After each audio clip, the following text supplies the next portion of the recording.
Katina, obviously, off today. They asked me, called me last night to fill in. Can you fill in tomorrow morning? I said, nope. Not unless the Pie Queen's here. So look who we are. Well, I'm here. Yeah, thank you so much for being here, Janie, the Pie Queen. Okay, you're going to make one for us. But let's just tell folks what they're getting when they're watching this. This is award-winning.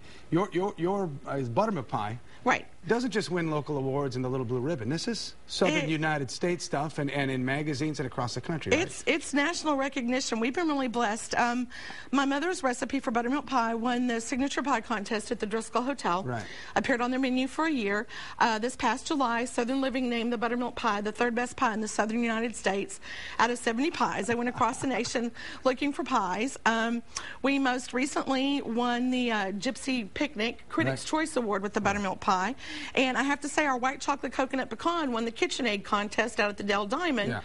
Won that. So that's easy money, though, right? That's easy contest. The local stuff, right? You figure the national ones you're taking too. Yeah, all right, you do about 200. Can do about 200 in a day, right? We do the little mini pies, the little 4-inch mini pies, and they're $4. We sell them out of the trailer. They're on South Congress. We can do up to 200 to 300 if it calls for it. We usually sell out every single day that we have pie. All right. There we go. Thus the term Pie Queen. That's it. What are you going to do for us today? Kind of an interesting take, right? Apple pumpkin. Yeah. Okay. Well, we had gotten in the kitchen one night. We had leftover apple, and we were making pumpkin, and I was like, hey, why not? It should work. Yeah, it could work. And it actually works really well.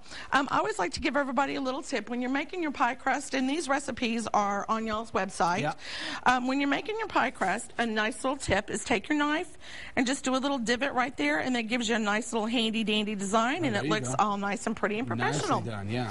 All right, now for our apple pumpkin pie, at Cutie Pies, we do our pumpkin from scratch. We boil the pumpkin, we scrape, we do all that. Not everybody's got time for that. Sure. But that recipe is also on y'all's website if you like. Now, I like personally to use the Libby's pumpkin pie mix because it already has the seasonings in it. So that works really well for me. This is the easy way to do it, right? This is the easy peasy way to do it. It's my one-pot pie, and you dump it in there and just follow the directions on the can. It's a can of the pumpkin pie mix, evaporated milk, 2 eggs, and that's pretty much for your pumpkin pie part of it. That's pretty much what you have, and we're just going to, in the interest of time, do a little quick thing here. And then you would go ahead and crack your eggs and get them in there. Does it matter about the apple selection either? Can you use anything, or some are better than others? Well, now, I prefer, if I'm going to do it, I prefer Golden Delicious and I prefer Fuji because they seem to be a little bit better for the baking, and they seem to be a little bit juicier. And then you would go ahead and, of course, crack your eggs, mix up your mixture and everything. Once you get your good pumpkin pie mixture going here, then what I like to do, now get your apples. You slice your apples very thin. That makes a difference in the baking as to whether or not they're going to be crisp or they're going to be soft.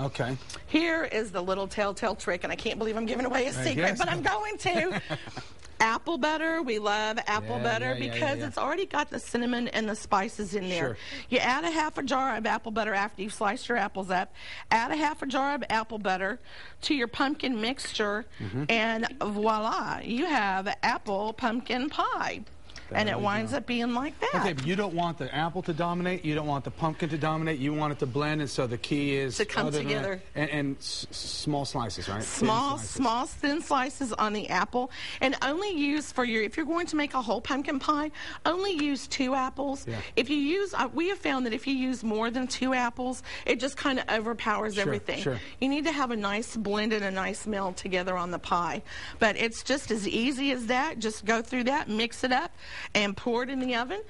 Pour it in your pie pan, put it in the oven for 350 and bake it for 45 minutes. This one put the doodah back in your zippity? It will definitely put the doodah back in your zippity. It does. Okay, and quickly, Wednesday through Sunday, you guys go 11:30 till sold out. Sold out. That's great hours. A lot of times people come up to the trailer and they're like, well, you're closed. Well, yes, that's because we're sold out. More pie, right. Okay, if you don't know, that it's on South Congress, right? The address is? It's 1600 South Congress. 1600 South Congress. We're right in the middle of all of the big food trailers there on South Congress. Hot pink and lime green. You can't miss any. I'm usually in there waving with my crown. And you might be the only one with the crown. That's it. I'm the only one with the crown in the trailer. All right. That is the website. You saw it on your screen, and we thank you so much for being here again. Thank y'all. As the Queen mentioned, we have that on our website as well if you want to take a look at that and